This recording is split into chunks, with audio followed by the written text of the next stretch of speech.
Bocor dan bikin bahagia, pasti Anda akan menyimak sampai habis. Patrick Kluivert dan Alex Pastoor diam-diam akan temui Shin Tae-yong. Mereka dikabarkan akan merumuskan strategi rahasia menuju Piala Dunia 2026. Erick Thohir pun turun tangan langsung demi satu misi besar dengan strategi gila-gilaan, agar Garuda bisa menjaga asa terbang ke panggung Piala Dunia 2026.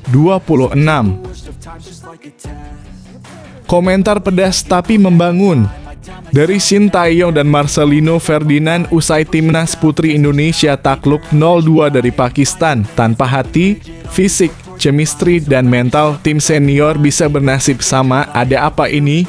Mungkinkah Coach STY akan bergabung kembali dengan Marcelino Ferdinand DKK?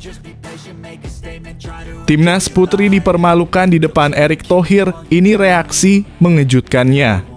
Kekalahan 0-2 dari Pakistan membuat suasana tegang di bangku VVIP. Erick akhirnya buka suara, kata-katanya menohok dan bikin publik tercengang. Simak ulasan lengkapnya sekarang.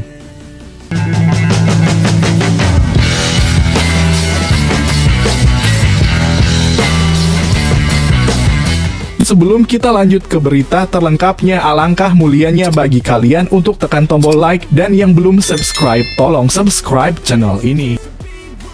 Bocor dan bikin bahagia, pasti Anda akan menyimak sampai habis.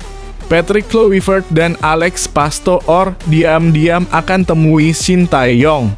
Mereka dikabarkan akan merumuskan strategi rahasia menuju Piala Dunia 2026. Erick Thohir pun turun tangan langsung demi satu misi besar dengan strategi gila-gilaan, agar Garuda bisa menjaga asa terbang ke panggung Piala Dunia 2026.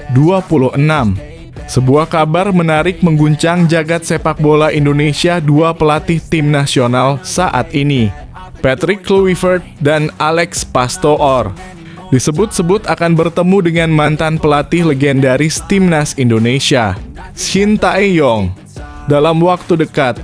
Pertemuan ini dikabarkan atas restu langsung Ketua Umum PSSI Erick Thohir, yang berharap kolaborasi lintas era ini dapat memperkuat langkah Garuda menuju putaran keempat kualifikasi Piala Dunia 2026. Dalam suasana yang masih hangat usai keberhasilan timnas Indonesia melangkah ke ronde keempat, optimisme tinggi menyelimuti publik sepak bola tanah air. Namun ambisi untuk lolos langsung ke Piala Dunia 2026 bukanlah mimpi yang bisa diwujudkan dengan langkah biasa. Dibutuhkan strategi matang, pengalaman mendalam, serta sinergi yang jarang dilakukan di dunia sepak bola, menyatukan kekuatan dari pelatih aktif dan mantan juru taktik legendaris. Shin Tae-yong yang kini berada di Korea Selatan usai menyelesaikan kontraknya pada awal tahun ini, masih dianggap sebagai figur penting dalam pembangunan karakter sepak bola nasional. Di bawah arahannya, Indonesia berhasil mencicipi atmosfer Piala Asia untuk pertama kalinya setelah lebih dari 15 tahun absen, serta mencetak tonggak sejarah dengan tampil solid di SEA Games dan FIFA Matchday melawan negara-negara kuat. Nama Shin Tae-yong pun tetap lekat di hati banyak pendukung Garuda. Maka ketika kabar ini mencuat, wajar jika banyak yang bertanya, mungkinkah Shin akan kembali ke timnas Indonesia? Menurut informasi dari sumber internal PSSI yang enggan disebutkan namanya, pertemuan ini bukan sekadar reuni. Tujuannya jelas memperluas sudut pandang taktik dan pendekatan psikologis pemain dengan menggabungkan filosofi Eropa ala Kluivert dan Pastoor dengan pemahaman mendalam Shin terhadap mentalitas pemain Indonesia. Pak Erick Thohir ingin semua pihak yang pernah berkontribusi untuk timnas dilibatkan kembali. Shin Tae-yong punya legasi dan pemahaman kultur lokal yang sangat baik. Bayangkan jika itu dikombinasikan dengan kedalaman strategi dua pelatih asal Belanda, ujar sumber tersebut. Patrick Kluivert yang baru resmi menukangi timnas senior Indonesia awal tahun ini menunjukkan gestur terbuka. Dalam beberapa wawancara terakhir, Kluivert menyebut bahwa ia menghargai kontribusi Shin Tae-yong dan ingin belajar bagaimana pelatih asal Korea Selatan itu mampu membangun chemistry dalam tim yang sebagian besar dihuni pemain muda.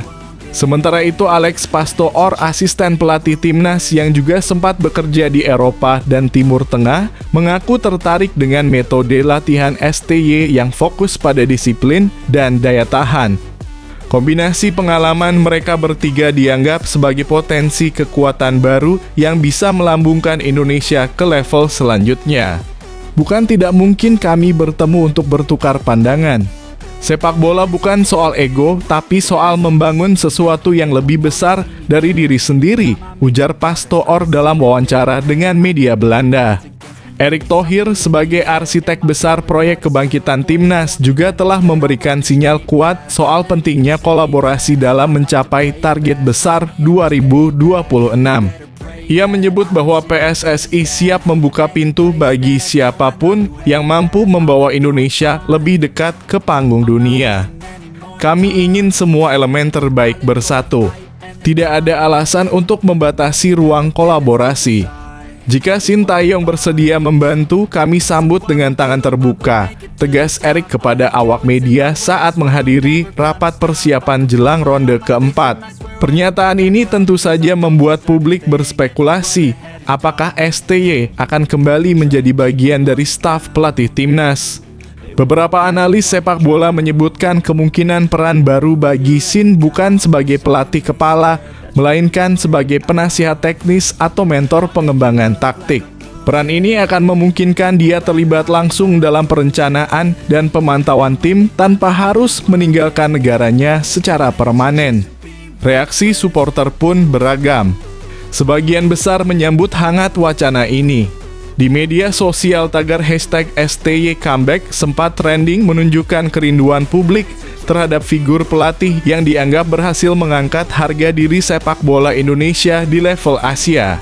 Namun sebagian pihak juga mengingatkan bahwa keberhasilan bukan hanya tergantung pada siapa yang melatih, tetapi juga konsistensi program jangka panjang, kebijakan pemilihan pemain, hingga dukungan infrastruktur sepak bola nasional.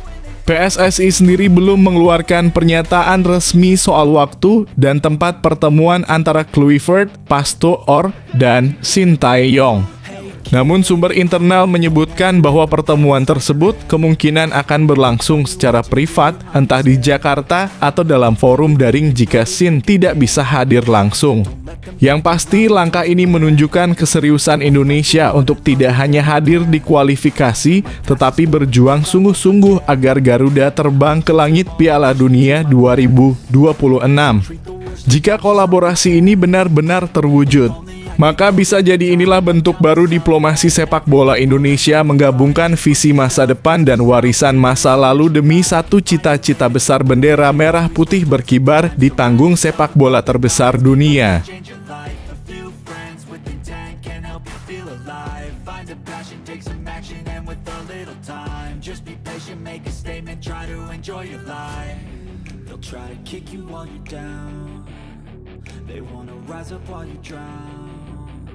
They wanna fill your head with doubt. They're silently scared that you'll figure it out.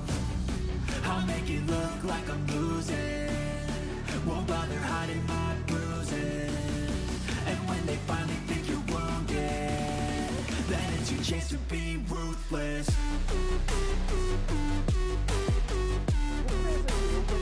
Komentar pedas tapi membangun dari Shin Tae-yong dan Marcelino Ferdinand usai timnas putri Indonesia takluk 0-2 dari Pakistan. Tanpa hati, fisik, chemistry, dan mental tim senior bisa bernasib sama. Ada apa ini?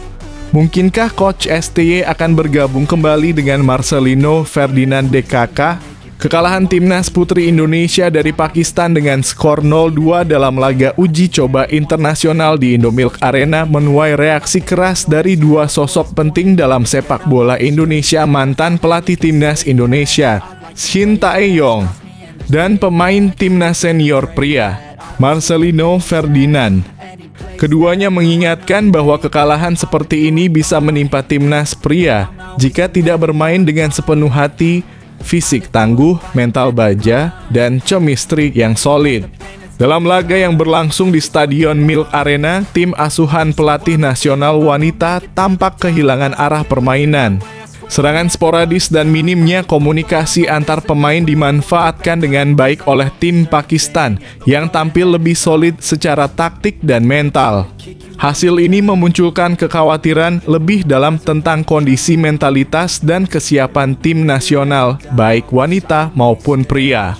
Shin Tae-yong yang pernah menangani timnas Indonesia selama periode emas menuju final Piala AFF dan kelolosan ke Piala Asia, menyayangkan minimnya karakter bertarung dari para pemain. Ia menilai bahwa kekalahan tersebut bukan sekadar soal teknik, melainkan menyangkut sesuatu yang jauh lebih mendasar. Saya lihat tidak ada semangat yang keluar dari dalam diri pemain. Mereka bermain setengah hati, seolah hanya ingin menyelesaikan pertandingan, bukan memenangkannya. Sepak bola tidak bisa dimenangkan dengan kaki saja, tapi harus juga dengan hati dan jiwa, ujar Shin dalam wawancara singkatnya usai menyaksikan laga. Pelatih asal Korea Selatan itu menyebut bahwa kekalahan ini bisa menjadi sinyal bahaya jika dijadikan tolok ukur untuk kondisi keseluruhan sepak bola nasional. Ia menekankan pentingnya membangun mental dan jiwa bertarung sejak dari level junior hingga senior. Marcelino Ferdinand menambahkan bahwa kekuatan fisik, daya tahan mental, dan ikatan antar pemain menjadi fondasi utama dalam membentuk tim yang kompetitif. Ia menyoroti bahwa kekalahan timnas putri menunjukkan adanya kekosongan dalam persiapan menyeluruh yang seharusnya tidak terjadi di level internasional. Fisik pemain terlihat belum menyentuh level internasional, tapi yang lebih mengkhawatirkan adalah mental. Terlihat bahwa ketika tertinggal, mereka kesulitan untuk bangkit dan malah kehilangan arah. Tanpa chemistry yang kuat di antara pemain, strategi apapun akan runtuh, jelas Marcelino. Menurutnya, timnas pria Indonesia juga harus mengambil pelajaran penting dari kekalahan ini. Ia menyebutkan bahwa bukan tidak mungkin tim senior akan mengalami hal serupa jika aspek fundamental seperti kekuatan fisik, kesiapan mental, dan koneksi antar pemain diabaikan. Komentar dua tokoh ini langsung menyita perhatian publik. Media sosial pun diramaikan dengan berbagai reaksi, mulai dari kritik terhadap manajemen PSSI, evaluasi pembinaan timnas wanita, hingga kekhawatiran terhadap masa depan sepak bola Indonesia secara keseluruhan. Tak sedikit yang mempertanyakan mengapa tim putri tampak tertinggal jauh dari segi organisasi permainan, padahal negara seperti Pakistan bahkan baru memulai kembali aktivitas sepak bolanya secara serius. Pihak federasi belum memberikan komentar resmi, namun sumber internal menyebutkan bahwa evaluasi menyeluruh akan segera dilakukan terhadap staf pelatih dan pemain. Laga selanjutnya akan menjadi tolok ukur perbaikan sekaligus pertaruhan kepercayaan dari publik terhadap arah baru sepak bola wanita Indonesia. Shin pun menutup komentarnya dengan satu kalimat yang cukup menggugah jika kita tidak bermain dari lubuk hati yang paling dalam. Bersatu sebagai satu kesatuan, dan siap bertarung habis-habisan.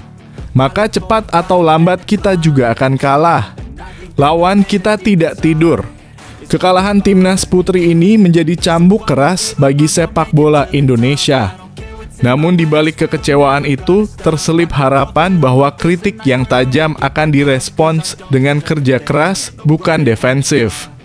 Bahwa masa depan sepak bola Indonesia baik pria maupun wanita akan dibangun di atas semangat, kedisiplinan, dan cinta yang tak setengah-setengah terhadap lambang Garuda di dada.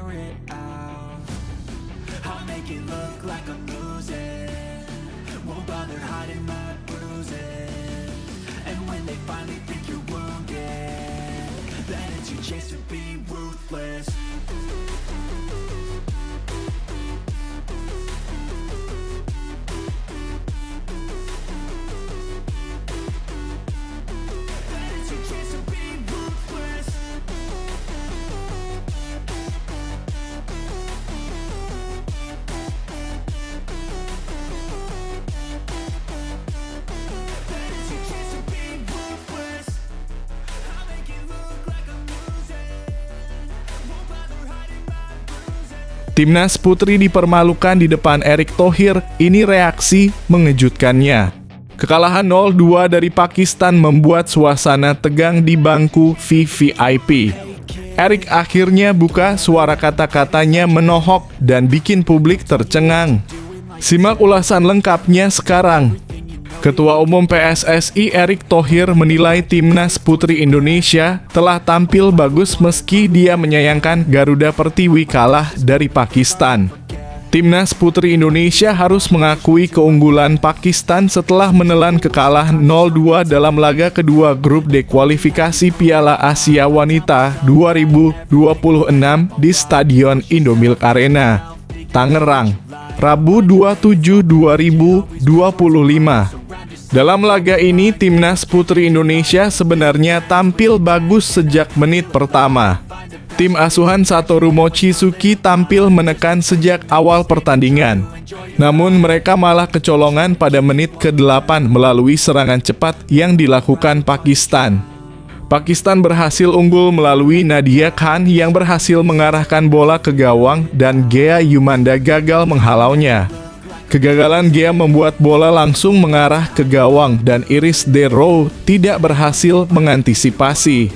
Setelah kebobolan, Safira Ika dan kawan-kawan berusaha untuk bisa menyamakan kedudukan tetapi mereka cukup mengalami kesulitan. Timnas Putri Indonesia malah kebobolan untuk kali kedua pada menit ke-18. Gol kedua Pakistan tercipta melalui eksekusi penalti dari Suhahirani. Timnas Putri Indonesia lebih banyak menebar ancaman setelah tertinggal 0-2, tetapi hingga pertandingan berakhir tak berhasil mencetak gol. Setelah menyaksikan langsung Timnas Putri Indonesia dipermalukan oleh Pakistan, Erick Thohir mengakui bahwa perjalanan Garuda Pertiwi memang masih panjang. Ya, memang membangun tim tidak mudah. Ini perjalanan panjang yang harus kami hadapi, ujar Erick Thohir kepada awak media. Kami membangun tim ini kurang lebih setahun. Usianya sangat muda, rata-rata pemain kita ini mungkin masih 19 tahunan, ucapnya. Dengan pemain muda ini, Erick Thohir tetap mengapresiasi Timnas Putri Indonesia yang telah tampil bagus sejak awal. Hanya pria yang juga menjabat sebagai Menteri BUMN tersebut tak bisa memungkiri bahwa dia mengharapkan Garuda Pertiwi meraih kemenangan dalam laga melawan Pakistan ini. Dia menilai bahwa Safira Ika dan kawan-kawan dalam laga ini bermain tidak lepas. Main seperti ini saya rasa sudah hasil yang baik. Ya, tentu kita harapkan hari ini menang, kata Erick Thohir. Tetapi memang mereka seperti main tidak lepas. Setelah Zahra dan kawan-kawan menelan kekalahan, Erick mengakui bahwa dia telah menghampiri para pemain ke ruang ganti. Menurutnya, hasil ini menjadi pelajaran berharga karena Timnas U20 Putri Indonesia akan menjalani lagi pertandingan kualifikasi Piala Asia U20 Wanita 2026 yang direncanakan bergulir pada 2-10 Agustus 2025. Ya, maklum masih usia muda.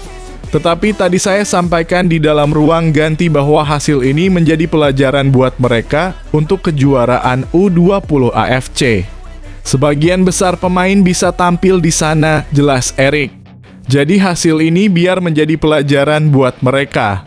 Mudah-mudahan di tahun depan mereka terus meningkat. Di usia-usia mereka, nanti di level U22 sampai U23 bisa lebih maksimal lagi. Perlu kesabaran, tuturnya.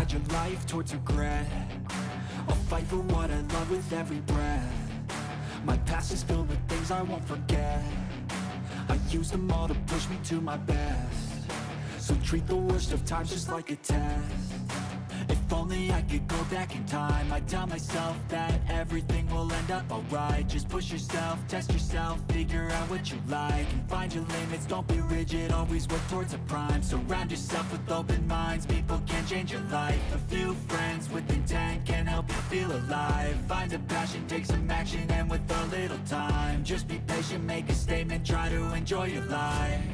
They'll try to kick you while you're down. They wanna rise up while you drown. They wanna fill your head with doubt. They're silently scared that you'll figure it out. I'll make it look like I'm losing. Won't bother hiding my bruises. And when they finally think you're wounded, then it's your chance to be ruthless.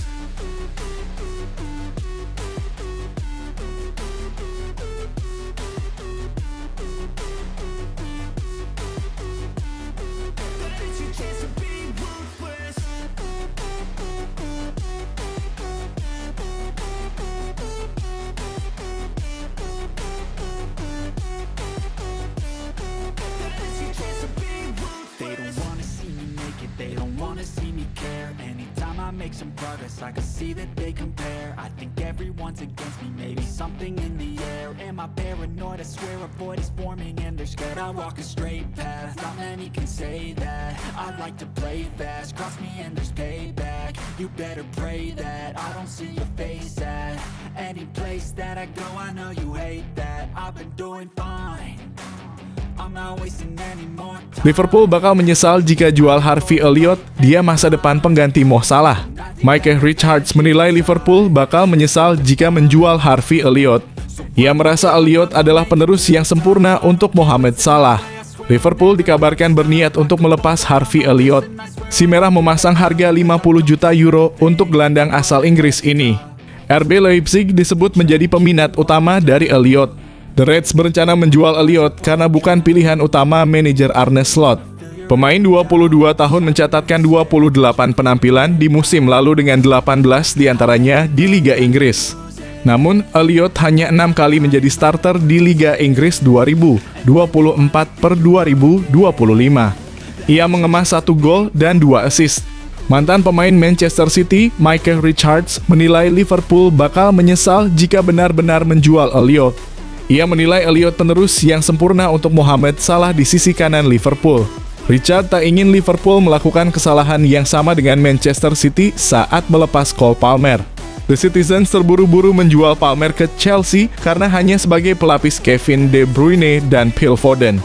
Palmer kemudian justru bersinar dengan The Blues. Jika saya Liverpool, saya tidak akan menjualnya. Tidak sedikit pun. Saya tidak akan menjualnya, kata Richards dalam podcast The Rest is Football.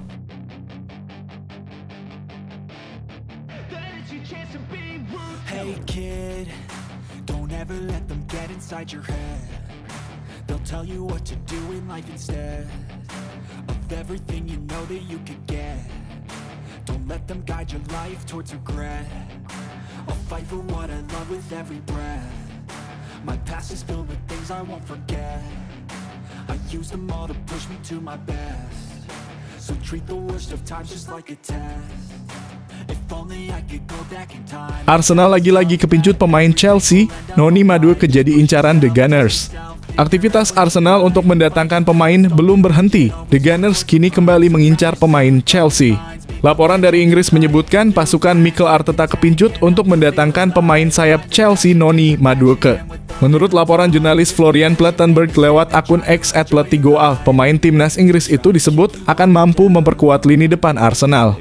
Pilihan jatuh ke Noni Madueke jika pemain incaran Arsenal lainnya, yakni Rodrigo, memilih bertahan di Real Madrid. Arsenal telah mengirimkan tawaran untuk Noni Madueke. Pemain sayap itu bisa saja meninggalkan Chelsea di bursa transfer musim panas ini, tulisnya. Noni Madueke disebut sebagai pemain yang pas untuk mengisi posisi pemain sayap Arsenal, lanjutnya. Keinginan Arsenal untuk mendatangkan Noni Madueke seakan melanjutkan tradisi Arsenal dalam membeli pemain Chelsea. Sebelumnya ada kiper Chelsea Kepa Arrizabalaga yang kini sudah resmi berseragam Arsenal dan akan menjadi kiper pelapis David Raya.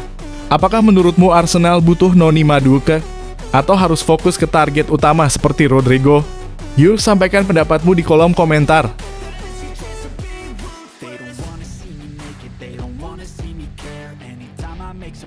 I can see that they compare. I think everyone's against me, maybe something in the air. Am I paranoid? I swear a void is forming and they're scared. I walk a straight path, not many can say that. I like to play fast, cross me and there's payback. You better pray that I don't see your face at any place that I go. I know you hate that. I've been doing fine, I'm not wasting any more time.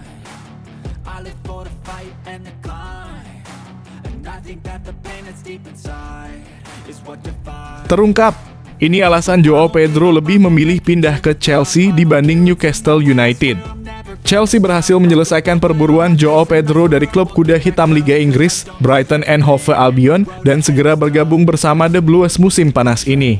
Joao Pedro, yang kini berusia 23 tahun beberapa waktu lalu, sempat dikaitkan dengan kepindahannya ke Newcastle United. Tetapi ia memutuskan untuk pindah ke Chelsea dibanding bergabung ke tim yang berbasis di Apontine tersebut. Baru-baru ini Talksport mengungkap alasan Pedro lebih memilih bergabung dengan Chelsea karena ia yakin bisa menjadi pemain inti dalam skuad Maresca dan itu akan membantunya mempertahankan posisinya di timnas Brasil yang akan berkompetisi di Piala Dunia 2026. Bekas pemain Brighton itu sangat ingin menjadi bagian dari skuad Carlo Ancelotti untuk turnamen terbesar dunia antar negara itu yang akan dilaksanakan di Amerika musim panas mendatang. Gimana menurut kamu? Apakah Joao Pedro mengambil langkah yang tepat dengan memilih Chelsea? Atau justru Newcastle bisa memberi peluang lebih besar? Tulis pendapatmu di kolom komentar ya.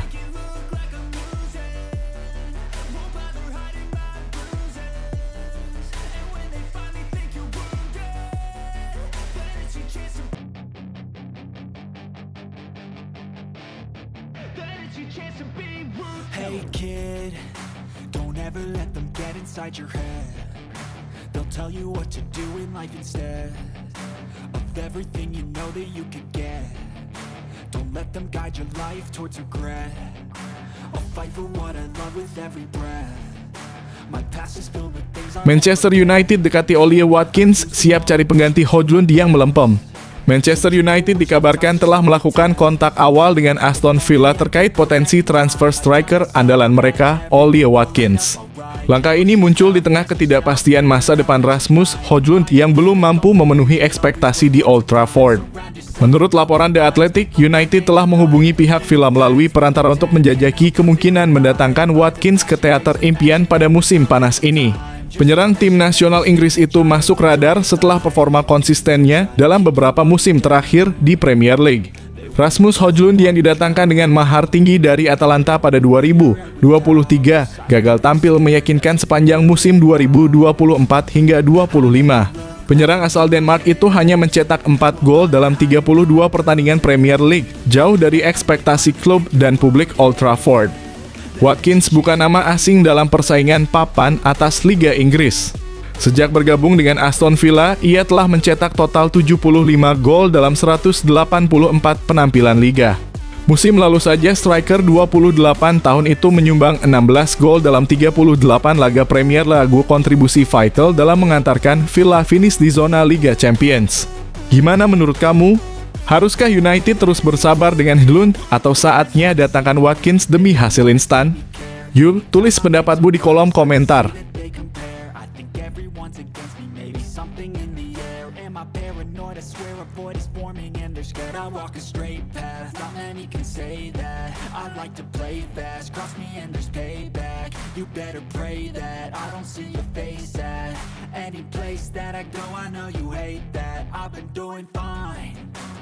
I'm not wasting any more time.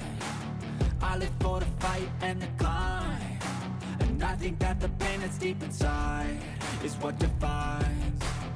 So I won't give up, I'm gonna make it to the top. I don't care what's in my way, I swear I'm never gonna stop. I could fall flat on my face and I swear I will get back up, cause I don't deserve a thing and the road ahead is tough.